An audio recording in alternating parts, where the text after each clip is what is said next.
আসসালামু আলাইকুম এভরিওয়ান, স্বাগত জানাচ্ছি আমাদের আজকের আরও একটি এমসিকিউ ক্লাস থেকে। আমি হাসান মোহাম্মদ শাহিদ। চলেন দেখে নেওয়া যাক আজকে আমাদের ক্লাসের টপিক কী। চলেন আমাদের অন স্ক্রিনে কী দেখা যাচ্ছে সেটা একবার আমরা দেখি। He entered dash the room, এটা বিসিএস 41তমতে এসেছিল। এখন আমরা হামেশা একটা বিষয় নিয়ে ভুল করি, সেটা হচ্ছে এন্টার্ড দেখলে আমরা ইন্টু দিয়ে দিই। তবে আমরা এন্টার্ড দেখলে ইন্টু দিতে পারবো না, কেননা এন্টার্ডের পর ইন্টু সব সময় হয় না, দুই ক্ষেত্রে হতে পারে। প্রথমত আমরা দেখি হি এন্টার্ড ড্যাশ ইন্টু হবে, ইন হবে, বাই হবে নাকি নো প্রেপোজিশন হবে, সেটা যদি বুঝতে হয় আমাদের পরবর্তী স্লাইডে যেতে হবে। এরপরে আমরা পুনরায় এখানে প্রত্যাবর্তন করব। চলেন আমরা দেখে নিই এখানে ইন্টু হবে, বাই হবে, ইন হবে নাকি নো প্রেপোজিশন হবে। চলেন আমরা দেখি প্রবেশ করার অর্থে এন্টার্ডের পরে কোনো প্রেপোজিশন বসে না।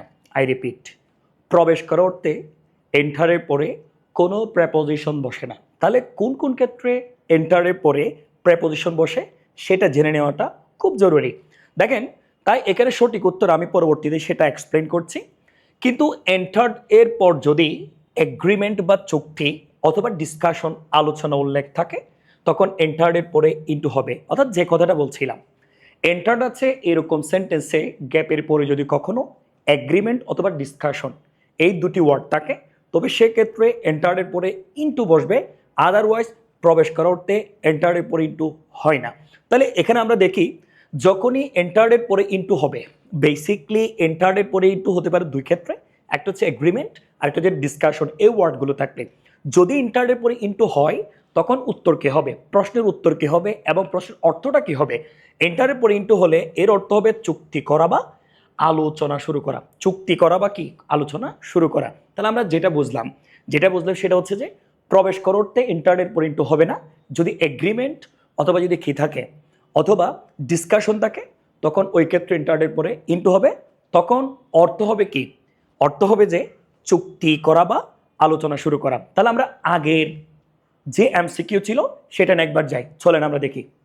তো আমরা যে এমসিকিউটা দেখেছিলাম সেটা আমি আবারও পড়ছি।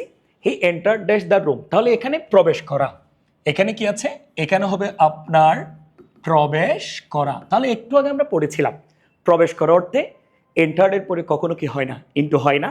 তাহলে 41তম বিসিএসে যে প্রশ্নটা এসেছিল সেটাতে ইন্টু হবে না, ইন হবে না, বাই হবে না, এখানেও আনসার কি হবে, নো প্রেপোজিশন হবে। এরপরে আমরা এগ্রিমেন্ট অথবা ডিসকাশন নিয়ে অন্য একটা এক্সাম্পল দেখব। চলেন আমরা এন্টার্ড নিয়ে আরো একটা প্রশ্ন দেখি।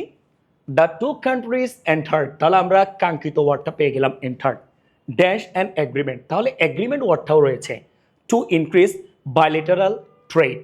এটা বিসিএসে এসেছিল, বিভিন্ন জায়গায় প্রশ্নটা এসেছিল। তাহলে আমরা যে কথাটা বলেছিলাম যদি এন্টার্ড থাকে গ্যাপের পরে যদি এগ্রিমেন্ট অথবা ডিসকাশন ওয়ার্ডটা থাকে, এখানে যদিও ডিসকাশন ওয়ার্ডটা নেই আমি এখানে লিখছি, যদি ডিসকাশন ওয়ার্ডটা থাকে তবে সেক্ষেত্রে আমরা এখানে লিখতে পারি ইনটু। তাহলে দেখেন আনসার কি হবে, টু হবে, ইন হবে, ইনটু হবে নাকি অন টু হবে। অবশ্যই আমরা এখানে দেখতে পাচ্ছি এন্টার থাকা অবস্থায় কখনো যদি ডিসকাশন বা এগ্রিমেন্ট ওয়ার্ডটা থাকে তবু ওই ক্ষেত্রে এন্টার্ডের পর কী বসে, ইনটু বসে। তাহলে আনসার হচ্ছে কি সি। সো আমরা কি বুঝলাম, আমরা বুঝলাম যে এন্টার্ডের পরে ইনটু হবে না যদি প্রবেশ করা বোঝায়, প্রবেশাধিকার বোঝায়। যদি এগ্রিমেন্ট বা ডিসকাশন উল্লেখ থাকে তখনই এন্টার্ডের পরে ইনটু হবে। কোন সোর্স থেকে আমি এই কথাগুলো বলেছি চলেন একবার দেখে নিই।